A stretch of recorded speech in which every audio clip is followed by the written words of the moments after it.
Hoy Pablo Di Pierre con su columna Las lenguas más excitantes de la política. No, ¿Cómo les era? era una inquietud. ¿Dónde está viva la lengua? Ah, no era la lengua. ¿O dónde está la lengua viva? ¿Dónde está viva la lengua? Pero porque... la lengua como lenguaje, como... Exactamente. Marcelo, muchas gracias por la acotación. Que sin yo tu no ayuda. entendía. Muy bien, Marcelo. Sin tu ayuda. Ves que vos prestás atención. Es injusto lo que los compañeros hacen. Yo en contra... esta época, yo pensé que no tenía... que era literal.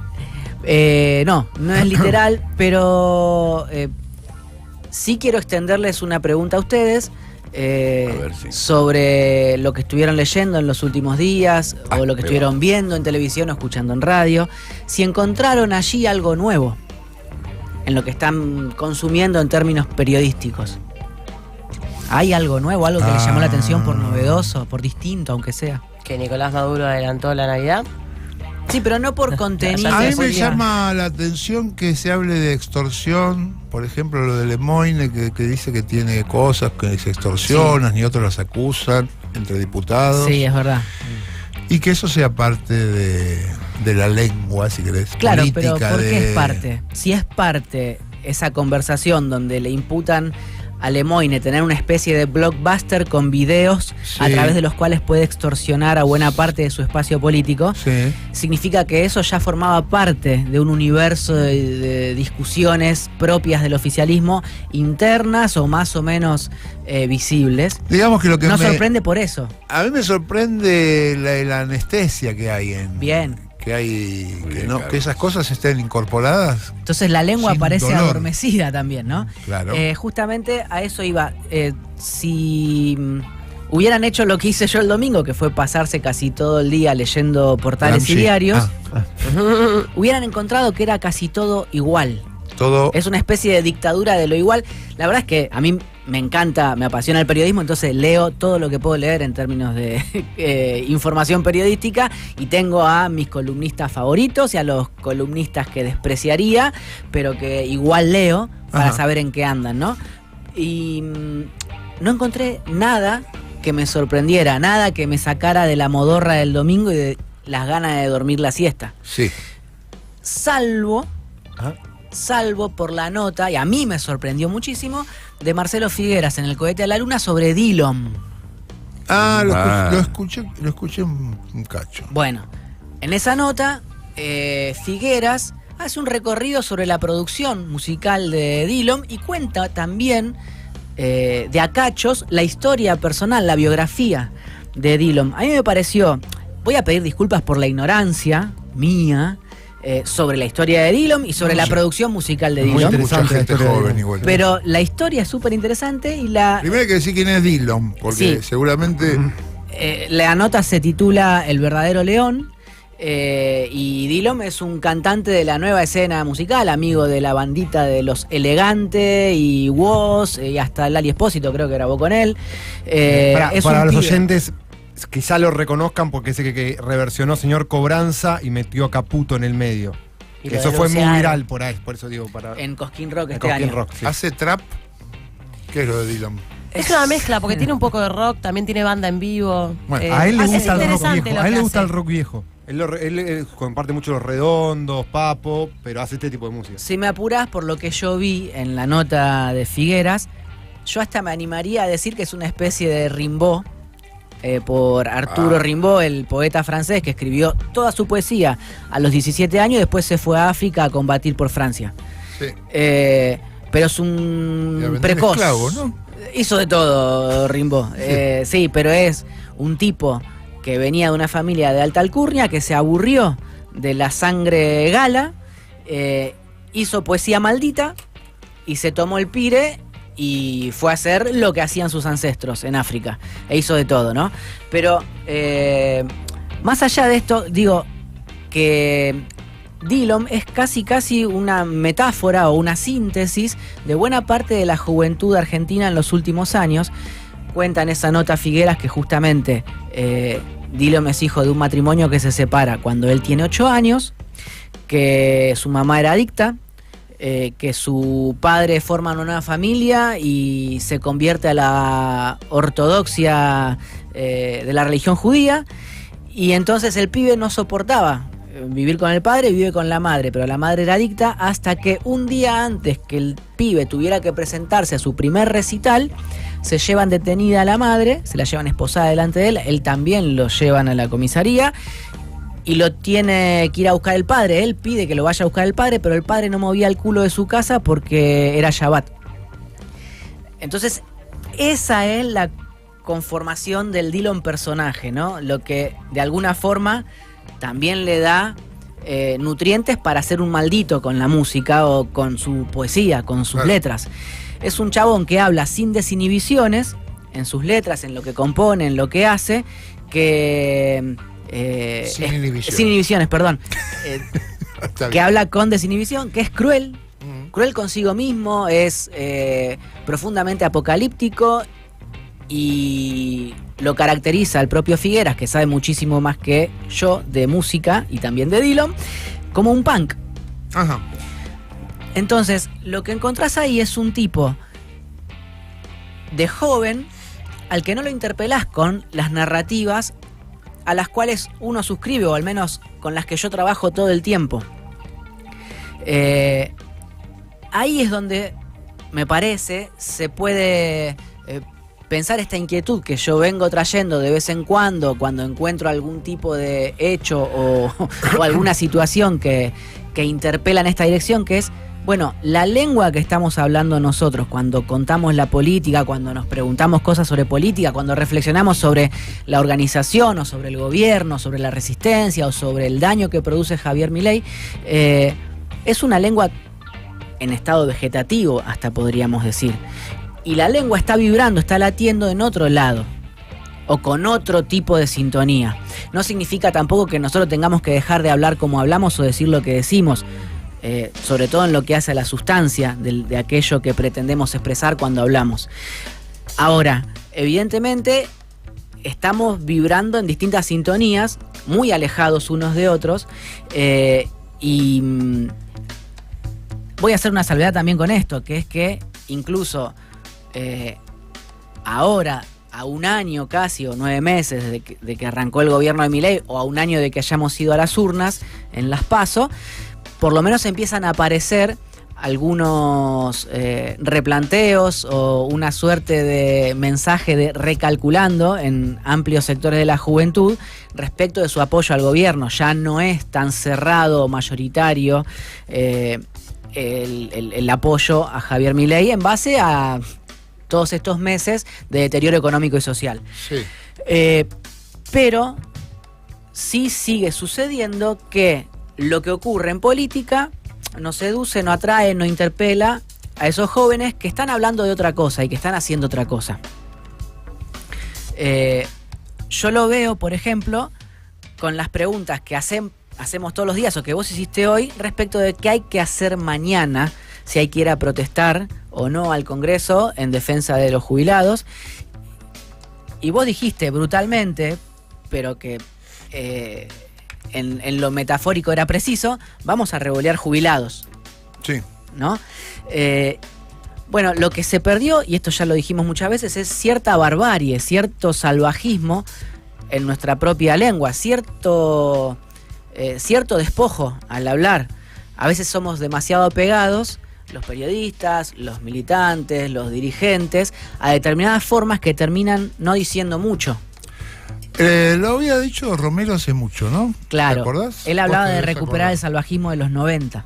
Sí. Él decía, hay que ser más salvajes. Sí. Por eso a mí también me puso nervioso creo que tu última columna hablaba sobre la idea del peronismo, de no aparecer en la escena política, porque si aparecemos nos pegan, ¿no? Nos pegan, ni siquiera nos pegan físicamente. Sí. Nos pegan, te sancionan, nos critican, nos dicen cuca de mierda. Entonces estamos escondidos. Entonces, para esconderte, por supuesto, ni siquiera tenés que alzar la voz. Sí, bueno, a ver, dio mucho que hablar durante el fin de semana el tuit de Guado de Pedro despegándose de ser él un vehículo canal de negociación con el gobierno y alegando que no tiene contactos con Caputo ni con nadie del gobierno y que los funcionarios que están en el gobierno son de Massa y no suyos o de la Cámpora o de Cristina o del kirchnerismo, cuando tal vez lo más audaz hubiera sido no hacer eso. Si no está mal, como conté yo el martes pasado, que Cristina tenga un puente para hacer política y negociar cosas. Si hasta Cristina dice que estaba dispuesta, lo escribió el 14 de febrero, a negociar, a decirle a Milei es por acá. Entonces, cuando hay dirigentes del núcleo duro de Cristina que no se animan a... encima se sacan... a golpearse el pecho y decir, ¿y qué? O que les preocupa más lo que dirán de ellos por ser el vehículo de una negociación eventual o ser el nexo entre un sector y otro, y estás en problemas, porque la política también se trata de atravesar fronteras y ser el turbio de alguien para arrastrar en beneficio de alguien una mejoría para otros. Entonces hay un problema político muy grosso dentro del campo popular. Lo que pasa es que también la militancia o la adherencia, no sé de qué manera llamarlo, los que están más o menos atrás del kirchnerismo y del peronismo, estamos hace años sin línea política. Bueno, hace muchos años, no hace 2 años. Vamos al salvajismo que sí hay dentro que me parece que entre todo esto, además de esta falta, si querés, de animarse o de ser malos no malos, de plantarse, de hacer política. Diferentes líneas que hay, hablando cada uno por su lado. Lo de Guzmán, por ejemplo, fue un tiro en el pie para todo el movimiento lo que hizo. De salir a decir, dijo en una entrevista que la cuarentena se extendió más de lo que correspondía por una estrategia política para tener a la gente encerrada, una cosa por el estilo. Fue una estrategia que no era necesario. Una estrategia política mantener a la gente encerrada. Obviamente con eso le diste de comer a todo, que basó gran parte de la campaña y del enojo, fue la pandemia y justamente la cuarentena. Le diste de comer al gobierno con esto un montón. Y ni hablar a los medios más cercanos al gobierno. Sí, de hecho se empezaron a plantear presentaciones judiciales contra Alberto Fernández por esto que dijo Guzmán. Sí, contra Guzmán también. Yo incluso digo, es ingrávido Guzmán. No tiene cargos, no tiene cargos, no tiene ninguna representación. La capacidad de daño es fuerte, para mí no es ingrávido, esto es un daño. No tiene ninguna representación dentro del movimiento, a eso me refiero, no tiene ni cargo ni conduce a nadie. Pero lo daña. Es un intelectual hablando en un programa de un periodista que tampoco es representativo del kirchnerismo. Pero genera daño igual. Yo lo que digo es, sí, daño generan todos todo el tiempo. Lo que digo es pensar el salvajismo desde una organicidad, pensar la construcción desde un sentido político de acumulación de poder. Guzmán no está para eso. Fue ministro, pero no está para eso. Y diga lo que diga, es como cualquier economista de los que critican a Milei y los periodistas afines al kirchnerismo, cuando esos economistas son liberales, pretenden utilizarlos para sacar un título y hacerle daño a la política de Milei. O sea, Guzmán ocupa ese lugar para el mileísmo, ¿no? Guzmán es un economista que perteneció al Frente de Todos, que fue el ministro de Economía del Frente de Todos, y que ahora cuando habla va a ser utilizado, ya viene sucediendo porque Guzmán viene dando off hace un par de meses.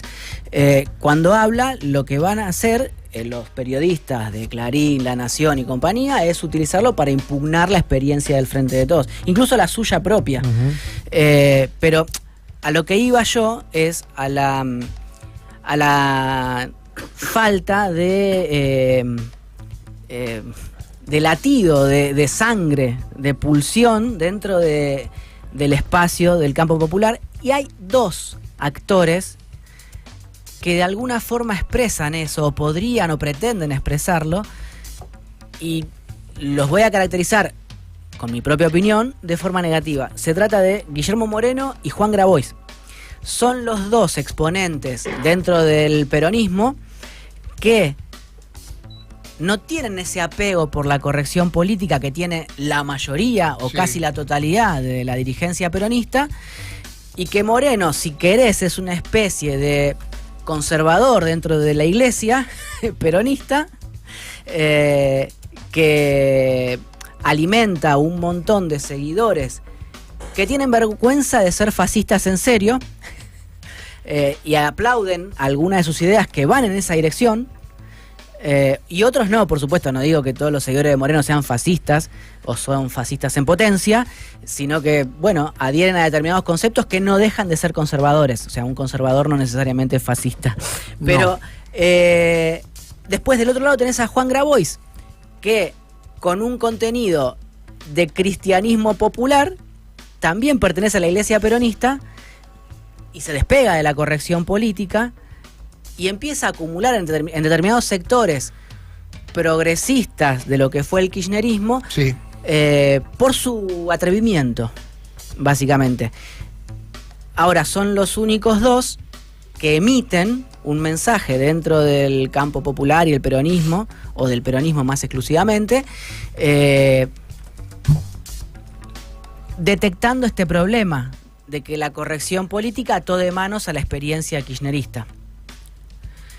O sea, recuerden, arrancamos hablando de Dillon y dónde está la lengua viva, y en la política los que de alguna forma le ponen picante, y uso a propósito esta frase porque el picante se agota, no es lengua viva el picante Claro. es un aditivo que Sí, funciona claro. un rato, después tiene que haber algo que manchar, si no el picante se disuelve. Y ahí es donde la política tiene un problema para encontrar la forma de calzar con esa necesidad de un sector de la población, la mayoría son jóvenes, que no encuentra solución a sus demandas o siquiera una escucha a sus demandas, y piensan que hablando picante van a poder recuperar la adhesión de esos sectores que hoy ya no están o que nunca estuvieron. Sí.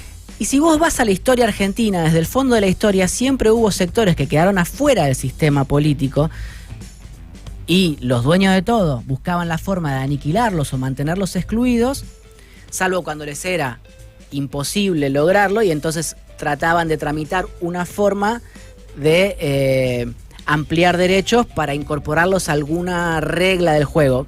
Por ejemplo, la ley Sáenz Peña en 1912. Bueno, no podemos hacer más fraude patriótico. No sirve, no podemos seguir matando. No, hay mucha gente, está lleno de inmigrantes. Bueno, que voten los que están nacionalizados, los extranjeros los dejamos afuera y los seguimos cagando a tiros en las huelgas. Y las mujeres también. Y las mujeres no votaban, claro. Entonces había un núcleo de excluidos a los que perseguían y mataban o deportaban. Había un sector de la plebe que no había votado nunca, que empieza a votar, pero que en realidad era casi una clase media. Y así llegás hasta el peronismo, y después el peronismo incluye masivamente a un montón de laburantes y mujeres para votar, y hay una potencia política enorme, pero también viene la Libertadora, persigue peronistas, mata peronistas, etcétera, etcétera, etcétera. Y en la historia de la Argentina siempre queda un sector por afuera, y ese sector que queda por afuera no es que no emite, que no habla, que no se expresa o no encuentra la forma de manifestarse, de estar y de vivir. Sí, en algún momento entra por algún lado. Sí. Pero Perón tenía la lengua bastante picante. Sí, No pero era tranquilo, ni medias tintas, ni... Y está bien. pero lo derrocaron. Está bien, bueno, y, pero digo... y el kirchnerismo supo ser un intérprete entre 2003 y 2015 de un montón de demandas sociales que por supuesto le ponían sustancia, y que sobre todo Cristina Kirchner supo expresar muy bien, pero en algún momento la experiencia se agota. Se terminó el plazo constitucional de los mandatos y no podía reelegir, pero lo que sucede es que después de eso hubo una especie de culto a los 12 años sin buscar la posibilidad de expresar esas nuevas demandas. Y empezó a quedar gente afuera.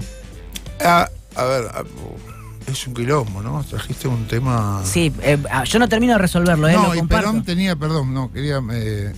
esto que dice Manuel, dice, con lo picante no alcanza. Perón era picante, pero inventó una doctrina, o sea, tenía una sustancia de la zamputa el tipo. Por supuesto que lo expresaba de manera entretenida también, pero todo lo que decía tenía un peso tremendo.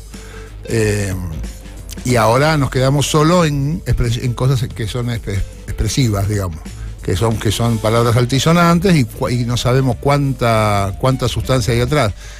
A mí también lo que me parece, porque no termine la frase, cuando vos contaste, Guado de Pedro salió a despegar, y en lugar de decir... Lo que pasa es que Guado de Pedro o cualquiera, y la dirigencia peronista yo creo que no saben bien a quién están hablando, porque no nos hablan desde hace 8 años. Porque la última bajada que tuvo el Campo Popular fue 678. Por eso a veces yo con vos con todos, trato de que hablemos de otras cosas y que salgamos de ahí y que construyamos un discurso diferente, nuevo. Porque no es solo que no estamos, no sabemos cómo hablarle a los chicos que escuchan Dillon, no sabemos cómo hablarle a los compañeros, porque no les hablamos durante 8 años a los compañeros. No sé si comparten esto. Sí, pero se traduce en cuestiones bien concretas del ejercicio de la política, como ese ejemplo que yo te daba de Boda de Pedro, o hay otro ahora, digamos. Por ejemplo, nadie se acuerda ya, o muy pocos se acuerdan ya, del DNU 7023, que acá muchas veces lo hemos tratado, que ya fue rechazado por el Senado y que para que su rechazo sea total y que no rija, haría falta que lo derogue diputados. Uh-huh. Siempre se está haciendo la cuenta de cuántos apoyarían la derogación del decreto 7023. Y lo cierto es que los radicales son los que se parten al medio y no bancarían la derogación, los pichetistas tal vez tampoco, y no llegas siquiera, o estás muy quemando aceite si trataras de impulsar una sesión para eso, a los 129 votos necesarios. Pero en ese contexto es como si el peronismo se hubiese reconfortado con la explicación de que, bueno, no están los votos, entonces dejo de insistir con este tema. Y los que movieron la semana pasada el amperímetro, un cachito nomás, fueron los radicales de Manes, que presentaron una nota al senador Juan Carlos Pagotto, que es el presidente de la bicameral de DNU, para que ponga en tratamiento en la comisión bicameral el DNU 7023, que se dictamine eso y entonces se llegue a recinto con un dictamen favorable al rechazo. Uh-huh. Es una contradicción, pero se tiene que expresar así. Y en el recinto solo hagan falta 129 votos para derogarlo. Bueno, cuando uno preguntaba en estos días en el peronismo, ¿qué van a hacer? ¿Qué van a hacer? ¿Van a mover esto? ¿Van a juntar votos por acá? ¿Van a hacer aquello? Nadie sabía responder qué iba a ser la bancada de UP con el DNU 7023. No había línea para el DNU 7023, más allá de que está mal, hay que rechazarlo y los radicales están divididos y no quieren bajar a dar quórum. No hay una creatividad siquiera. O sea, han perdido la capacidad de hablar, inclusive, de ciertos temas. Ahí igual, Dipi, hay que preguntarse el trabajo de las cámaras, de diputados, de senadores, el trabajo de Unión por la Patria. ¿Es política? ¿Eso es política? Bueno, ¿eso hace a la política? ¿Eso desparrama política? ¿Eso son acciones políticas? Está bien la pregunta. ¿O es nada más que utilizar un mecanismo que hay ahí para ver si aflojamos un poquito la horca que nos pone todos los días este hijo? Está muy bien la pregunta y tiene que ver con lo que yo quiero que conversemos o que nos preguntemos sobre la lengua. O sea, en definitiva, la lengua es la forma que tenemos de explicarnos la vida. Y la vida no es otra cosa que la manera en que estamos compartiendo el aire que respiramos, y eso es político. Uh-huh. Entonces, cuando la lengua se recorta, se achica y queda reducida a acciones parlamentarias, y bueno, pierde mucho volumen político. Claro que sí. No sé qué piensa Lautaro, que está ahí angustiado, cara de angustia. Esto de que nos falta maldad o ir al frente, ya lo venimos viviendo cuando fuimos gestión también. Esa es mi interpretación. Sí, viene de larga data. Fue un gobierno de gente que no quería meterse con nadie y bueno, le salió mal porque finalmente el presidente terminó en donde está ahora. Sí. Con todos los quilombos que puede tener un expresidente. Pero creo que fue eso la línea que tuvo el gobierno anterior y por eso también explica parte de lo que pasa hoy. ¿El gobierno solo o todo el campo popular, sus dirigentes? Todo el campo popular, no había una área, no había nada. Bueno. Algunos salieron más picantes. Porque no solo fue el gobierno, ¿viste? Porque también decimos el gobierno. No, yo creo porque, a ver, en esta línea que estamos hablando, creo que hay sectores del gobierno que sí salieron a picantearla y decir esto está mal lo que estamos haciendo. Puede ser contraproducente o no, pero sí creo que salieron ahí. Después, en cuanto a la estrategia comunicativa que habló de estos dos polos, Dipi, de Moreno y Grabois, Lo de Grabois, yo veo un Grabois de siempre, voy a ser sincero, veo el de siempre. O sea, Es que siempre fue así. sí, lo veo igual. Ahora, Moreno, y lo venimos diciendo hace tiempo, sí agarró, vio la experiencia Milei y copió, con su propio discurso, la fórmula. Redes a full, recortes en redes, máximas. Claro, pero, ojo. Máximas cortadas son los progresistas, son los zurdos, todo máximas. Pero el Moreno era así, ¿eh? Sí, pero tomó la estrategia comunicativa que no tenía antes. Bueno, por eso. Grabois yo no veo que haya cambiado. La sustancia eso. de Moreno es así. Por eso yo digo que hay muchos seguidores de Moreno que son fascistas avergonzados. Que no se animan a decir que son fachos. Bueno. Está bien, pero a mí me parece que no es. Me parece que es más importante esto que lo que plantea. Como para este análisis me parece más que el ser o no facho, es el interés de Moreno de actuar en el campo de donde actúa Milei. Sí. Él lo dijo. La experiencia me parece que es más notable eso que su bacartismo. No, él toma. ¿Vos te fijás cómo actúa en redes hoy Moreno? Tiene un equipo, no es él. Claro. Claramente, ¿no? Y es muy, pero muy similar. Todos los recortes, con las máximas, con los basados, todo. Y la cantidad de gente que, yo no sé si son troll pagos o no, o gente que compra el discurso y abajo comenta, como comentaban la gente de Milei cuando subían clips de Milei. Es todo muy similar con las diferencias discursivas y acá apunta cada uno, ¿no? Sí, claro. Pero la estrategia, no sé si le va a funcionar o no, es muy similar. Yo creo que está tomando eso. Lo que pasa es que yo haría dos distinciones que para mí son centrales. Una, salvajismo no es maldad. No. La primera. Y de nuevo, picantear no es lo sustantivo. No, sí. Y después hay un libro que acaba de publicar Valeria Di Croce a través de la editorial de Futurock sobre cómo interviene esta práctica del troleo de todas las el ejército que tienen Milei y las derechas para establecer determinado tema en agenda y para convertir a cualquiera en alguien a quien haya que deplorar o perseguir y denostar. Y a mí me parece que lo central que plantea Di Croce, que es algo que si querés podemos inscribir, tampoco es novedoso, pero es una discusión que había inaugurado Mariana Moyano con Troll Sociedad Anónima, y en su libro Di Croce lo que está planteando también, y en las entrevistas que está dando, es que los trolls de Milei lo que hacían en 2021 era apelar a Twitter para instalar en Twitter determinados temas, sabiendo que el periodismo se nutría de Twitter para hablar de esos temas a la noche en televisión.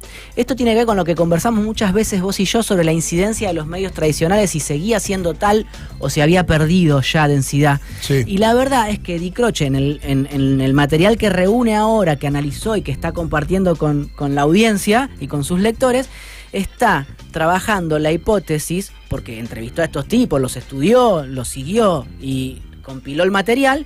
Está trabajando la hipótesis de que estos tipos lo que hicieron fue utilizar las redes para condicionar la agenda de los medios tradicionales, porque ahí están las audiencias mayoritarias, no en Twitter, donde todos van a hacerse los picantes, Sí. pero que en definitiva no hay nada más que esa pantallita en la que scrolleás. Bueno, pero Moreno es panelista de televisión, está en radio, claro, es se una la retro- pasa, es una pero se la retro- pasa Pero en la más a mi tele. favor, es lo que estoy Por diciendo. eso. No, pero es una retroalimentación eso está clarísimo. Porque cambió la rutina esto periodística. Esto está clarísimo. Hay una retroalimentación a ciertos sectores que no consumen los medios tradicionales que existen. Les llega, por otro lado, también los TikTok, que Bueno, son recortes pero- de los medios tradicionales también. Pero eso es política, porque yo creo que acá tenemos No, que a eso quiero preguntarnos ir. cómo Más allá- hacer política. Más allá de eso, cómo yo hacemos creo que política. y a esto apuntaba, yo creo que todo este tipo de cosas sirve ante un descontento social para instalarte y capaz llegar al poder. Ahora, cuando tenés que hacer política, le pasó a Bolsonaro. Es otra cosa.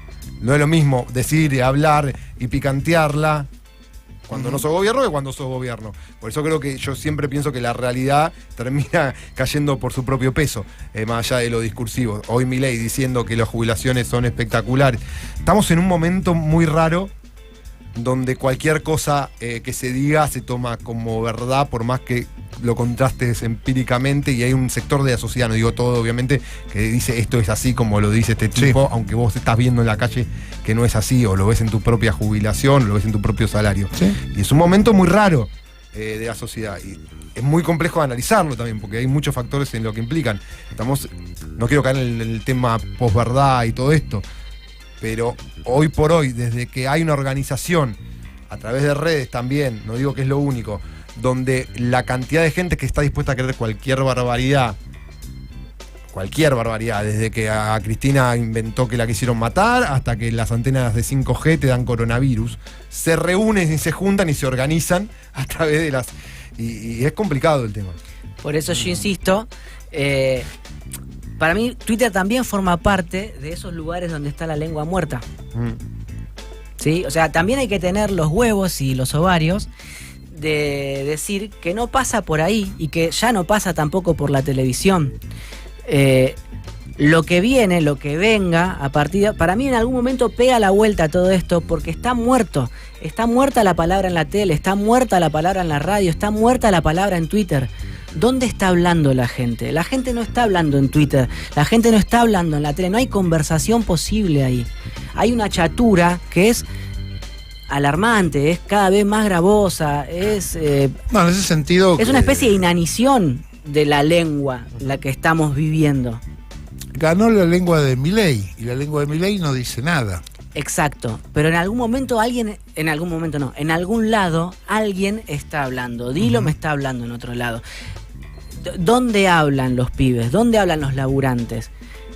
Guarda, porque cada vez que en la historia argentina se dejó afuera esos sectores, encontraron el canal para hacerse el hueco y romperlo. Romper el sistema, romper la pared, tirarla abajo. Sí, cierro con esto. No es que el kirchnerismo no tuvo esos desafíos. No sé, por ejemplo, cuando asumió Néstor Kirchner, el auge era el de la cumbia villera. Sí. Por decir algo que era que no era del gusto o del canon musical de la época, pero hubo una forma de tramitar eso y de que se incluyera eso y se tradujera en un discurso político. Bueno, ¿qué va a pasar con la política y con Dillom? ¿Qué va a pasar con los que escuchan a Dillom? ¿Qué va a pasar con los laburantes que no se sienten expresados en C5N o en La Patriada? ¿Qué va a pasar? Vamos a ver, hasta acá lo que pasó que se cayó la cortina por culpa de Francisco, que entró sí, culpa de Francisco, entró a molestar a la gente. No te choreé la cosa, Fran. Vamos a escuchar vamos a escuchar Dillom. Sí, está bien. ¿Qué tema? Bien.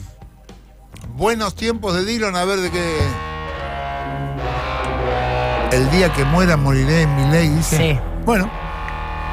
Con Milei.